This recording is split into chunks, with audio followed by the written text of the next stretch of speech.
Welcome to a brand new series that will go on for a undetermined amount of time. It depends how quickly I get through these, I imagine. You know, at this point, I'd consider myself a bit of a Hearts of Iron 4 aficionado. Now, am I the best, greatest mind in Hearts of Iron 4? No, not even close. But do I have 4,420 hours in the game? Yeah, I might have a couple hours in the game. But would you believe, with all those hours in the game, and I have still yet to do every single focus tree in the game. Now, I'm not going to say I'm going to be doing every single focus tree in the game, because that sounds absolutely horrendous. But in this series, I am hoping to tick off a few of the focuses I've yet to do. And if you throw up this little map of the game right now, boom, look at it there. That shows every nation that has a focus tree in this game right now. Every single nation that you see has some sort of a unique focus tree. Now, of course, there are still plenty of nations that don't have focus trees that I've already covered in a little series I called Hoi4 A to Z. I'm sure you may have that mentally scarred in your brain just like I do. But in this series, I guess you could call it more of a mini-series, because I don't reckon it'll take as long as Hearts of Iron 4 A to Z. I want to cover every single nation with a focus tree, but go down a path that I've either never done or would never willingly do, because why would you pick it over something else? You know, I'm not too sure about a title for this one. Maybe Hearts of Iron 4 Focus to Z. Yeah, I really couldn't think of a better one. If you guys can, feel free to let me know down below. Now, obviously, we're going to be starting in alphabetical order, which means we can also knock off half the damn list, because still loads of countries in this game don't have focus trees, which is great for us. It means we can only have fun. And surely there's only fun to be had in all these focus trees, huh? Now, I did have this idea during Hoi4 A to Z a while back, but I didn't want to just spring it on you guys right after that, because I feel like you might get a little bit tired. But I have been sprinkling in a few episodes of this already where I look at focus trees that are a bit meh, or a bit crap, or genuinely terrible. So it's not something that came out of the blue. But now, we officially will be starting this little mini-series that I'm hoping will not take a whole year to finish, like another series that we may have done. But starting off at the letter A is Argentina. Recently added with the Trial of Allegiances, now they have plenty of focuses to do and are pretty much OP. But there is one specifically I have saved for the start of this series, and it's genuinely not a surprise if you think about it, especially because I'm having to hit historical AI focuses off. So I guess no spoilers to people who don't know what's coming, but somebody is coming, and it ain't me. Yeah, certainly a new era if you're watching Hoi4 videos, let's be real. Also, I just want to preface, this is my first time even trying this. I have no idea specifically how you even go about getting this to happen, so it's going to be a bit of trial and error. I saw one Reddit post like 2 weeks ago, maybe a week ago, I can't even remember when this DLC came out. And I've already forgotten it. But most importantly, we need to make sure that the Civil War does actually kick off in Germany. If not, we're gonna have to restart already. Oh, well, would you look at that? It's the fun time where Germany actually never goes for their civil war. Let's go back to the main menu. Oh, wait, did they actually just get it twice in a row? Okay, I'm gonna have to reboot my entire game. It appears third time is not the charm. Okay, if I fail to get it this time around, I'll just go manually set it in the options before we go. It's not like I'm playing Iron Man anyway. Okay, there we go. We actually got it. Now where we go from here, I have no idea. Now, if I remember correctly, I'm pretty sure it's just a random chance or guaranteed chance if you get down to this focus, which requires 60% fascism support, which I don't think we're going to be able to get. Oh, well, that was not as difficult as I thought it would be. This morning, a strange German man speaking questionable Spanish walked into La Casa Rosada explaining that he had great plans for the future of Argentina. He seems to have the qualifications for the job and very convincing. Shall we pass the government to him? You know what? Apparently anyone could be leader of Argentina these days, so why not? What could go wrong? And I'm sure you all know where this is going. there he is. It's Senor Hilter. You know, no correlation or coinkydingles to any other leaders that sound pretty similar. Look, he doesn't even have a mustache. Yeah, I guess it's kind of like the Trotsky path for Mexico. But here he is, and with doing this, you also get a few unique focuses down here, but we'll get to those in a bit. Well, our new reigning Prime Minister, not to be confused with the word Führer, has decreed that we need a unification with Uruguay. Some sort of annexation. Well, after our successful unification with Uruguay, Brazil was not too happy and declared war on me. I consented. Uruguay probably consented, but is there someone you forgot to ask? It was Getulio. Now, bad news for Brazil bros is that they start off in a pretty bad position with not a lot of troops. So I guess with an inkling of brain power, you can just go ahead and encircle their entire army. It's what some may call tragic. So yeah, while they're busy down there, I'm just gonna go capitulate their entire country. There you go. With the addition of our 5-with cavalry spam, Brazil just defeated itself, really. Goodbye, Brazil. Oh, except those parts of Brazil. I feel like I've got a bit of an infection there, a bit of Brazilitis, potentially. Okay, after successfully putting ourselves on the map here, it's time to get even larger. I'm going to demand the Sudeste Paraguay. Easy peasy. They came willingly.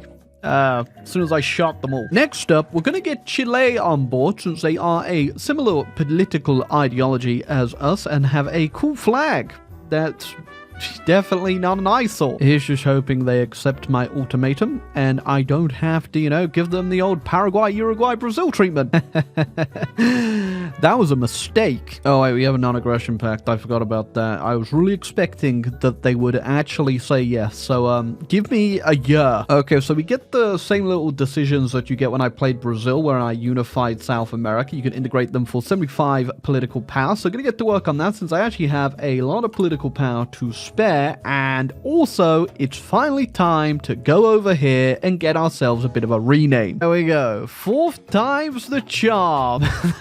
No real pretense or subtlety about this one, is there? So it's not only a new name and a new flag, we also get ourselves a annex on all non-fascist nations in South America and cores on all our former German states. We get nuclear reactors as a technology out of nowhere, and also we can recover a ship. I'm assuming this is supposed to be the Grashby. Yes, it is. Okay, goodbye, Chile. Yeah, it's definitely safe to say this is the most bizarre focus tree. I guess you can call it a focus tree.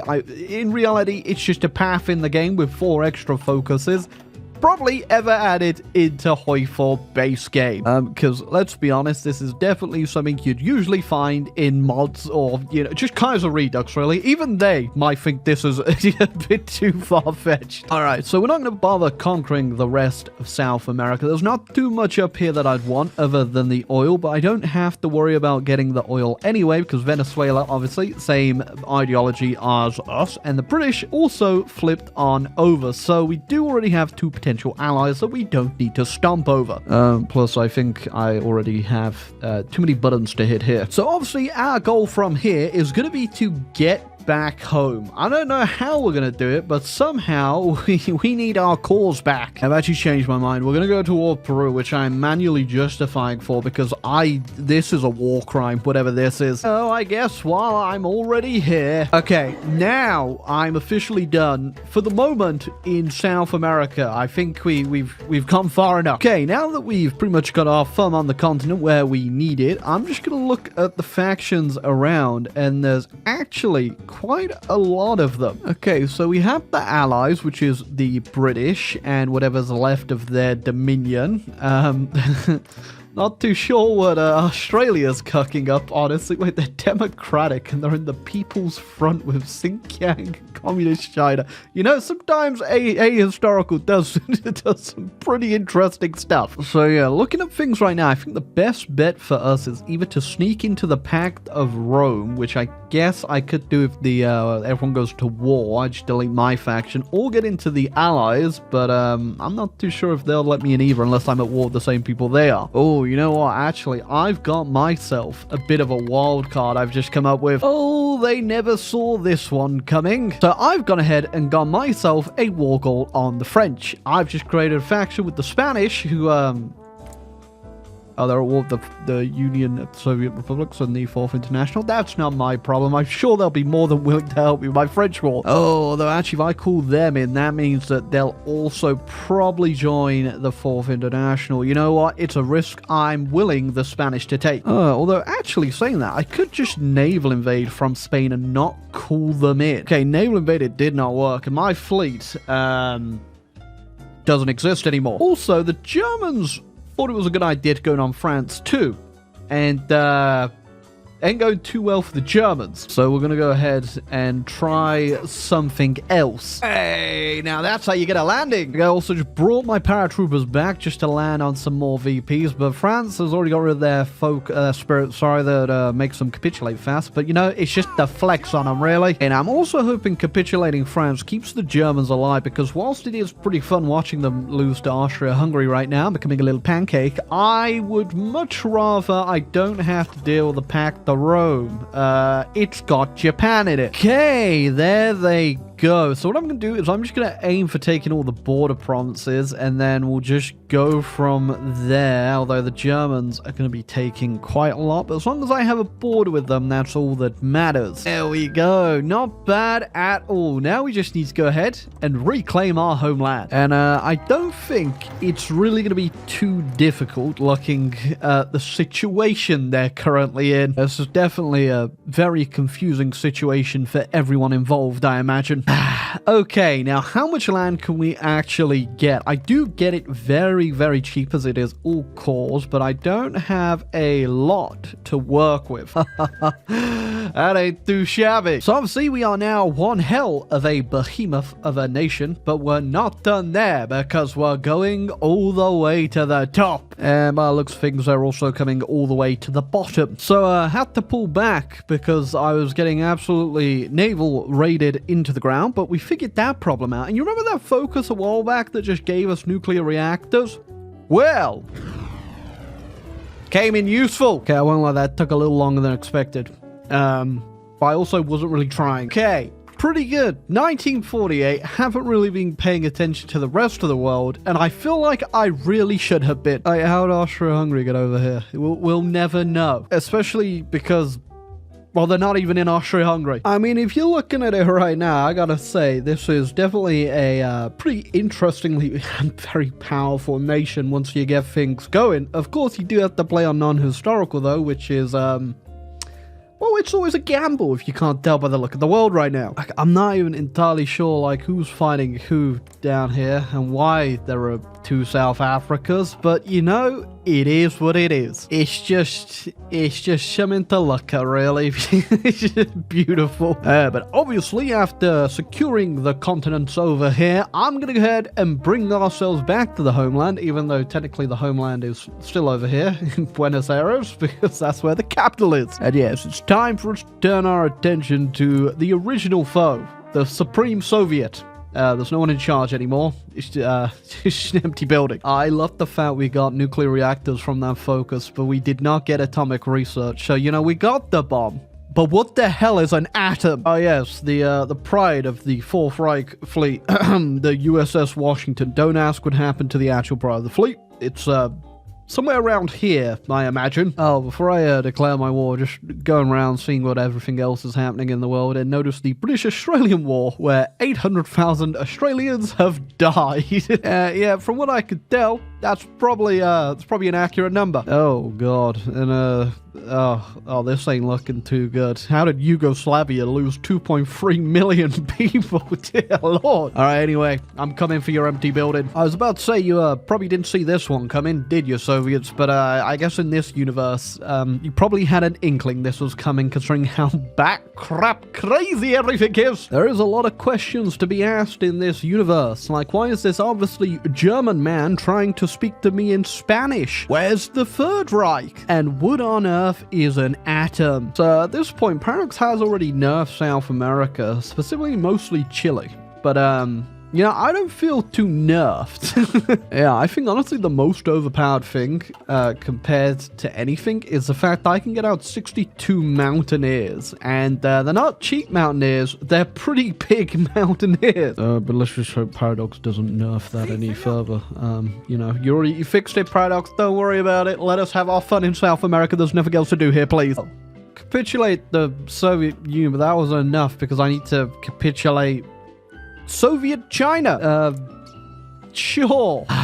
And there she blows. Okay, unsurprisingly, from how long that war went on, I did not manage to get a lot of stuff there. So I just should let the AI have their fun. And fun they definitely had. Really impressive what the Spanish managed to create here. I gotta be honest. They're still alive. Oh, they got Portugal too. Where the hell's Portugal at? I don't even know. Oh wait, I do know. They're hanging out in Portuguese Timor. What a vacation spot. Okay, I am 100% done though. That was the stupid Easter egg Argentina path. Is it dumb? 100%. Is it fun? It's no different than another South America game. I guess the bonus is you get cores on all of Germany, which sure, and then you get the stupid oh sorry. Doesn't have a mustache. You get this Spanish guy, Senor Hilta. He 100% just a normal, regular guy in Argentina. Yeah, it's definitely very fun that Paradox have added this type of stuff. It could have definitely been better, and all you really get out of this anyway is just 4 little focuses and the cores, which, you know, it ain't bad. It's fun. Would I do it again? Nope. Will I have to? Yep, because I probably have to get the achievement at some point. Hey, but this was your first look, an episode of Hoi4 Focus to Z. That's what we called it, right? And it's definitely going to continue with our next nation, which oh wait, no, I think it's this one. This one sucks. Well, leave a like and subscribe button down below, and I'll see you all in episode 2. Goodbye.